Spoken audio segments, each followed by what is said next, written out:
રાતના વાગ્યા છે 3 આપણે જાગ્યા છીએ પાણી ભરવા માટે। બાઇક લઈને હું નીકળી ગયો પાણીનો વાલ ખોલવા માટે। ડેલે પોગી જ ગયા છીએ અને જોઈ તો આપણો વાલ પાણીનો એકદમ બહાટી બોલાવતો તો આપણે ફૂલ પાણી ખોલી નાખ્યું। પાણી ચાલુ હતું એટલા માટે મેં ધોઈ નાખ્યું મોઢું।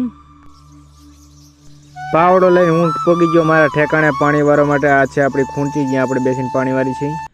હવારે પડી ગયું પણ હજી સુરજ દાદા દેખાણા નહીં। લે હજી નો દેખાણા? સુરજ દાદા નો દેખાણા પણ બગલાભાઈ જરૂર દેખી ગયા। લે આ બાજુ બીજો પણ બેઠો છે। બગલા જોતા જોતા મારા પપ્પા આવી ગયા પાણી વાળવા માટે। હવે આપણે જવાનું છે ઘરે કારણ કે આપણી જગ્યાએ એ લેશે। 3 વાગ્યાના પાણી વાળતા હતા પણ હવે એમનો વારો એ વારશે। આપણા હાથે લઈને હું નીકળી ગયો આપણા ડેલા તરફ। હા મેં નજર કરી તો આખો ધોર્યો પાણીનો ભર્યો। ડેલે આવીને પેલું જ કામ આપણું બત્તી ચાર્જિંગ મૂકવાનું। બત્તી ચાર્જિંગ મૂકી દીધી, એની લાઇટ પણ થવા માંડી। આ ભારી ગયો તા બત્તીની હારે પર આપણે એરફોનને પણ ચાર્જિંગ મૂકી દીધું। સવારમાં બાપુ લાયા હતા એમની ફરારી। લે ફરારી જોતા તો હું રાજી રેડ થઈ ગયો। આપણા બાડને લઈને જવાનું છે ઘરે। ચાવી નાખીને પાડી દીધો પોઈન્ટ।